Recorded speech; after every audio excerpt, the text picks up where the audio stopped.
ಬೆಂಗಳೂರಿನಲ್ಲಿ ದಿನೇ ದಿನೇ ಹೆಚ್ಚಾಗ್ತಾ ಇದೆ ಹಫ್ತಾವನ್ನ ವಸೂಲಿ ಮಾಡುವಂತಹ ಒಂದು ದಂಧೆ. ಇದೇ ಗುರುವಾರ ಹಾಲು ಟೀ ಕಾಫಿ ಸಿಗೋದು ಬಹುಶಃ ಡೌಟ್. ಯಾಕಂದ್ರೆ ಬೆಂಗಳೂರಿನಲ್ಲಿ ಹೆಚ್ಚಾಗ್ತಾ ಇರುವಂತಹ ಈ ಹಫ್ತಾ ವಸೂಲಿಯಿಂದ ಅಂಗಡಿಗರು ತತ್ತರಿಸಿ ಹೋಗಿದ್ದಾರೆ. ಇದೇ ಗುರುವಾರ ಹಾಲು ಟೀ ಕಾಫಿ ಸಿಗೋದು ಬಹುಶಃ ಡೌಟ್. ಬೇಕರಿಗಳು ಕಾಂಡಿಮೆಂಟ್ಸ್ಗಳು ಸಂಪೂರ್ಣವಾಗಿ ಬಂದ್ ಆಗಲಿದೆ. ಹಫ್ತಾ ವಸೂಲಿಯಿಂದ ಬೇಸತ್ತು ಪ್ರತಿಭಟನೆಗೆ ಸಜ್ಜಾಗಿದ್ದಾರೆ.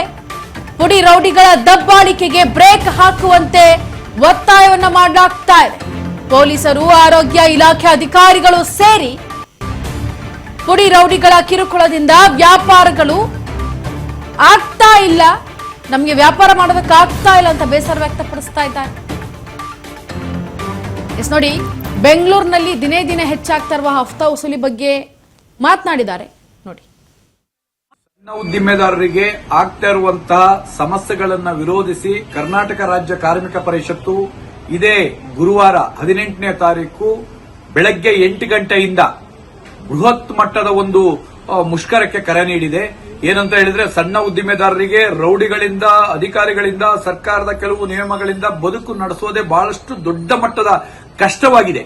ಈ ಕಷ್ಟವನ್ನ ನಿವಾರಿಸಿ ಅಂತ ಹೇಳ್ಬಿಟ್ಟು ಸರ್ಕಾರವನ್ನ ಕೇಳಿ ಇಡೀ ಏನು ಕರ್ನಾಟಕ ರಾಜ್ಯಾದ್ಯಂತ ಈ ಒಂದು ಹೋರಾಟದಲ್ಲಿ ಪಾಲ್ಗೊಳ್ತಾ ಇದ್ದಾರೆ. ಭಾಗಶಃ ಕರ್ನಾಟಕ ರಾಜ್ಯದಲ್ಲಿ ಬಹಳಷ್ಟು ಬೇಕರಿಗಳು ಬಂದ್ ಆಗ್ತದೆ. ಹಾಗೆ ಬೆಂಗಳೂರಿನಲ್ಲಿ ಸಂಪೂರ್ಣ ಸುಮಾರು 58,000 ಬೇಕರಿ, ಕಾಂಡಿಮೆಂಟ್ಸ್ಗಳು, ಬೀಡಾ ಅಂಗಡಿಗಳು, ಸಣ್ಣ ಉದ್ದಿಮೆದಾರರು, ರಸ್ತೆ ಬದಿ ವ್ಯಾಪಾರಿಗಳು, ಟ್ರಕ್ ಫುಡ್ಗಳು ಮತ್ತೆ ಬೀದಿ ಬದಿ ವ್ಯಾಪಾರಿಗಳು ಇವರೆಲ್ಲರೂ ಕೂಡ, ಯಾಕಂದ್ರೆ ಬಹಳಷ್ಟು ಸಮಸ್ಯೆ ಆಗ್ತಾ ಇದೆ. ಪ್ಲಾಸ್ಟಿಕ್ ಮಾರ್ಬೇಡಿ ಅಂತ ಹೇಳ್ತಾರೆ, ಪ್ಲಾಸ್ಟಿಕ್ ಕಂಪನಿಗಳಿಗೆ ಅನುಮತಿ ಕೊಡ್ತಾ ಇದ್ದಾರೆ. ಸಿಗರೇಟ್ ಮಾರ್ಬೇಡಿ ಅಂತಾರೆ, ಸಿಗರೇಟ್ ಕಂಪನಿಗಳಿಗೆ ಅನುಮತಿ ಕೊಡ್ತಾ ಇದ್ದಾರೆ ಮಾಡಿ ಅಂತ ಹೇಳ್ಬಿಟ್ಟು. ಆದ್ರೆ ಸಣ್ಣ ಉದ್ದಿಮೆದಾರರ ಮೇಲೆ ಮಾತ್ರ ಒಂದು ದೊಡ್ಡ ಮಟ್ಟದ ಬ್ರಹ್ಮಾಸ್ತ್ರವನ್ನು ಬಿಡುವಂತ ಕೆಲಸ ಮಾಡ್ತಿದ್ದಾರೆ. ಇದನ್ನು ವಿರೋಧಿಸಿ ನಡೀತಿರುವಂತಹ ಈ ಪ್ರತಿಭಟನೆ ಒಂದು ಇತಿಹಾಸ ಸೃಷ್ಟಿ ಮಾಡುತ್ತೆ. ಸರ್ಕಾರಕ್ಕೆ ಒಂದು ಎಚ್ಚರಿಕೆಯನ್ನು ನೀಡುವಂತ ಕೆಲಸಕ್ಕೆ ನಾವು ಕೈ ಹಾಕಿದ್ದೇವೆ.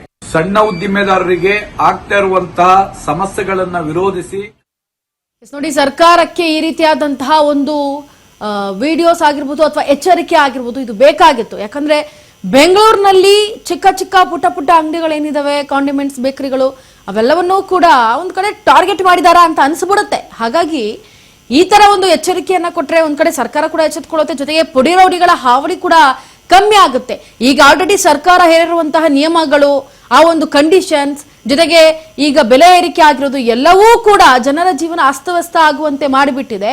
ಅದರಲ್ಲಿ ವ್ಯಾಪಾರಸ್ಥರಿಗೂ ಕೂಡ ಅಷ್ಟೇ ತೊಂದರೆ ಇದೆ. ಆದ್ರೆ ಇದರ ನಡುವೆ ಪುಡಿ ರೌಡಿಗಳು ಬಂದು ಹಫ್ತಾ ವಸೂಲಿ ಮಾಡೋದು ಅಂದ್ರೆ ಇವರೇ ಬೇಸತ್ತು ಹೋಗಿರ್ತಾರೆ. ಇನ್ನು ಪುಡಿ ರೌಡಿಗಳಿಗೆ ಹಫ್ತಾ ಇಲ್ಲಿಂದ ಕೊಡೋದು, ಕೊಡ್ಲಿಲ್ಲ ಅಂದ್ರೆ ಹೊಡಿತಾರೆ, ಚುಚ್ತಾರೆ, ಸಮಯ ಬಂದ್ರೆ ಚುಚ್ಚೇ ಬಿಡ್ತಾರೆ, ಹೇಳಕ್ ಆಗೋದಿಲ್ಲ. ಸೊ ಹಾಗಾಗಿ ತಮ್ಮ ಜೀವವನ್ನ ಉಳಿಸ್ಕೊಳ್ಬೇಕು ಅಂತಂದ್ರೆ ಅವರು ಏನು ಈ ಒಂದು ಹಫ್ತಾವನ್ನ ಅವ್ರಿಗೆ ವಸೂಲಿ ಮಾಡ್ಲೇಬೇಕಾಗತ್ತೆ, ಅವ್ರು ಕೇಳ್ದಾಗ ಕೊಡ್ಲೇಬೇಕಾಗತ್ತೆ. ಇಲ್ವಾ ಈ ರೀತಿ ಅಂಗಡಿಯನ್ನ ಕ್ಲೋಸ್ ಮಾಡ್ಕೊಂಡು ಸರ್ಕಾರಕ್ಕೆ ಮನವಿಯನ್ನ ಮಾಡ್ಕೊಳ್ಬೇಕಾಗತ್ತೆ. ಈಗ ಅದನ್ನೇ ಮಾಡ್ತಾ ಇದ್ದಾರೆ.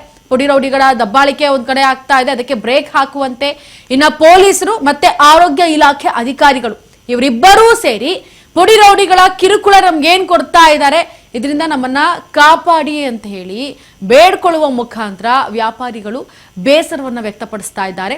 ಸದ್ಯ ಜೂನ್ 18ರ ಬೆಳಗ್ಗೆ 5ರಿಂದಲೇ ಅನಿರ್ದಿಷ್ಟಾವಧಿ ಮುಷ್ಕರವನ್ನ ನಾವು ಮಾಡ್ತೇವೆ ಅಂತ ಕರೆಯನ್ನ ಕೊಡ್ಲಾಗ್ತಾ ಇದೆ. ಎಚ್ಚರಿಕಾ ಗಂಟೆಯನ್ನ ಕೂಡ ಬಾರಿಸ್ತಾ ಇದ್ದಾರೆ ವ್ಯಾಪಾರಿಗಳು.